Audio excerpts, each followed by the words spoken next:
de don Ricardo. Tuve la dicha de conocer a sus 4 hijos, Tatiana, mi bisabuela María, el tío Joaquín y la tía Carolina, que era mi madrina, por eso me llamo yo Carlos, que fue además, que estuvo casada con Juan Antonio Pérez Urruti Villalobos, ingeniero de montes. Yo por eso ahora me acabo de hacer ingeniero de montes, me quedo solamente el proyecto fin de carrera, pero casi era un deber que yo tenía con mi tía Carolina, a la cual yo reverenciaba y me hablaba muchísimo de su padre. También me hablaba muchísimo mi bisabuela María, con la cual tuve la dicha de vivir pues hasta que ya murió en el año 63, que yo tenía 14 años, y me contaba muchísimas cosas de su padre. Y realmente lo mismo que se dice, que de tal palo tal astilla, si conocemos las astillas podemos ver el palo, que es don Ricardo.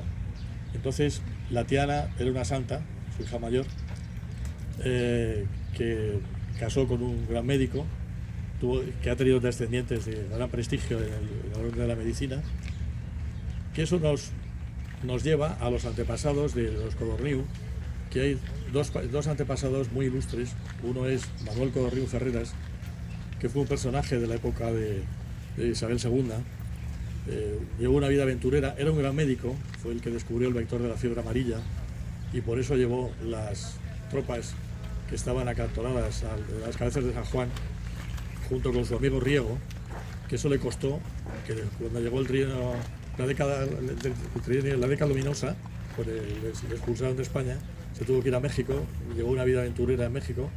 Lo que pasa es que era un gran médico, luego Isabel II le perdonó y era pues, el creador de la sanidad militar española. Hay un retrato muy bueno en lo que era el Museo del Ejército, no sé ahora qué habrá pasado con él. Y don Manuel Codorniu pues era un personaje médico de la época. Tuvo 2 hijos, Joaquín y Antonio.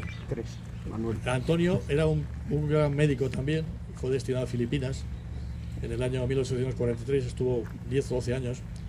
Escribió mucho sobre Entonces, yo veo ahí que genéticamente don Ricardo estaba muy influenciado por esos dos, digamos, el abuelo y su tío, que le habían hablado evidentemente de toda la dedicación a la flora, a la fauna, al medio ambiente. O sea, es decir, digamos, los genes ambientales le vienen a don Ricardo de su tío y de su abuelo, claramente.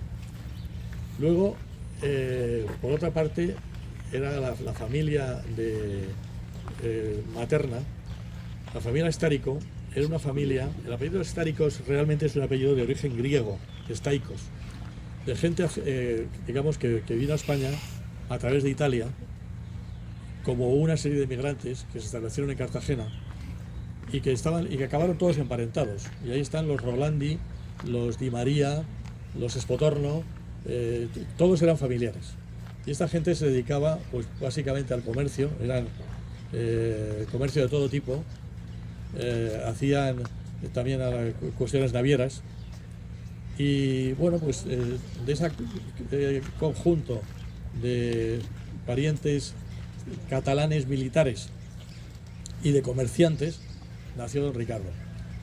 Don Ricardo era un hombre, digamos, era un regeneracionista, realmente. Yo después de que me he preocupado de averiguar datos sobre su vida y a través de sus hijas, sobre todo mi bisabuela María y la tía Carolina, pues creo que tengo un conocimiento de él bastante bueno y realmente debería de figurar, además de como gran forestal, como un regeneracionista de primera fila, igual que Lucas Mallada, que Ricardo Macías Picabea o que Joaquín Costa, porque pertenece además a esa generación. Todos ellos nacieron hacia 1840, Ricardo Codorniu nació en 1846, y murió en el 23, y todos escribieron unos libros muy, digamos, muy preocupados por el porvenir de España. Y don Ricardo, que era un patriota, evidentemente pues veía pues toda la serie de cuestiones que había que mejorar. Yo, para no alargarme demasiado, voy a decir unas palabras que vienen en un libro que escribió Ricardo, ya muy mayor, que se llama El secreto de la dicha. Es un libro poco conocido, pero es un libro que dice muchas cosas interesantes. Aparte de hablar de la búsqueda de la felicidad, que no es ni más ni menos que practicar un cristianismo de verdad, pues hay unas palabras aquí que quiero deciros. Y luego voy a acabar con otra nota de Azorín. Azorín era muy amigo de don Ricardo, porque era también muy amigo de mi bisabuelo Juan de la Cierva, con el cual pues tuvo mucha relación. Y hay unas notas que dicen bastante de don Ricardo, porque le conoció personalmente. Este hombre se llama Gabriel de Agarría. Me voy a poner las gafas porque si no. Y decía: físicamente era alto, recio, corpulento, barbas blancas, abundantes, partidas, ojos azules, claros, de confiado mirar, expresión siempre sonriente, afable, acogedora, mano temblorosa que parece bendecir indulgente, buen andador, un leve chambergo flexible, descuidado, remata su atrayente figura de viejo simpático e hidalgo. Moralmente era la bondad, la sencillez, virtud risueña y fuerte, desinterés absoluto, caridad secreta, ardiente fe de propagandista, culto a la amistad, rectitud inquebrantable, profundo sentido de la trascendencia de la vida, creyente fervoroso, viejo cristiano. Su hermosa fe exaltada le hizo esperar sin pena, con alegre resignación, la muerte implacable. Siempre la miró como simple tránsito hacia luminosos estadios de perfección y de dicha. A los 30 años hizo un testamento que hubiera podido suscribirlo al morir a los 77 años. Trabajador esforzado, buen aprovechador del tiempo, amor efusivo hacia los débiles, culto al árbol, a los pájaros, adhesión cordial a las nobles causas de fraternidad humana, esperantista, venerable patriarca de copiosa familia. Intelectualmente tenía sólida preparación literaria y científica, afición incansable a escribir divulgando, entusiasta de su profesión, ingeniero de montes distinguidísimo, creador del Servicio Hidrológico Forestal, repoblador de la Sierra de Espuña, primera obra y modelo de las de su clase en España, inspirador de la política forestal española durante un cuarto de siglo, corresponsal de altos centros científicos extranjeros, autor de medio centenar de folletos y conferencias dedicadas desinteresadamente a la propaganda forestal. Alentador cariñoso de los jóvenes, mereció bien de la patria por su obra sabia, buena, fecunda. Su figura venerable, su corazón infantil, su alta mentalidad dedicada especialmente al proselitismo fervoroso por la repoblación arbórea de nuestras montañas, le conquistaron innúmeros amigos y admiradores que unos le decían el viejo forestal por su conocido seudónimo y todos le llamaban el apóstol del árbol. Que su vida ejemplar trascienda y que sus nobles enseñanzas se difundan con la misma inagotable profusión con que él, incansable y generoso, esparció medio siglo de propaganda denodada, semillas de ideas y de árboles en el seno adormecido de la sociedad de la tierra española.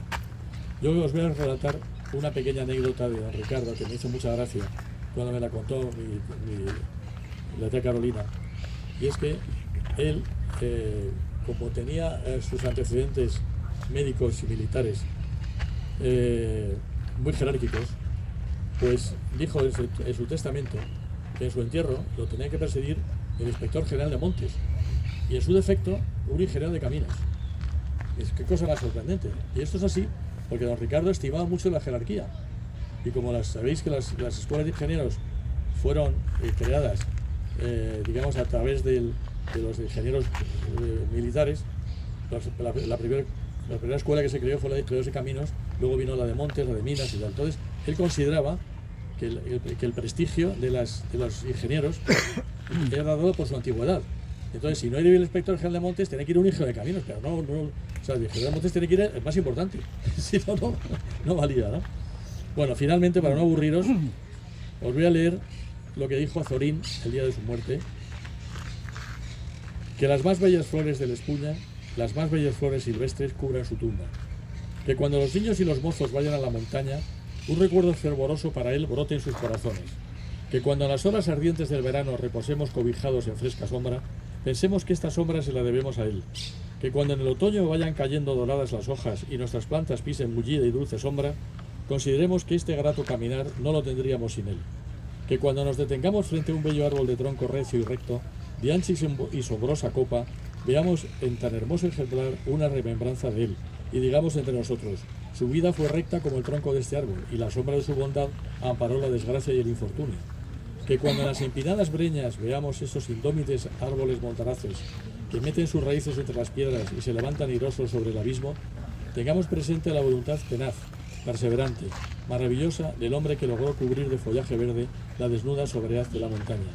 Que cuando en los días limpios contemplemos allá en lo alto, entre los claros del ramaje, el inmenso cielo azul, abriguemos la certidumbre firme de que su espíritu estará allí arriba en la serena región de lo inmortal. Amigos, que las más bellas flores de la Espuña cubran su tumba, las más bellas flores silvestres. Ahí está.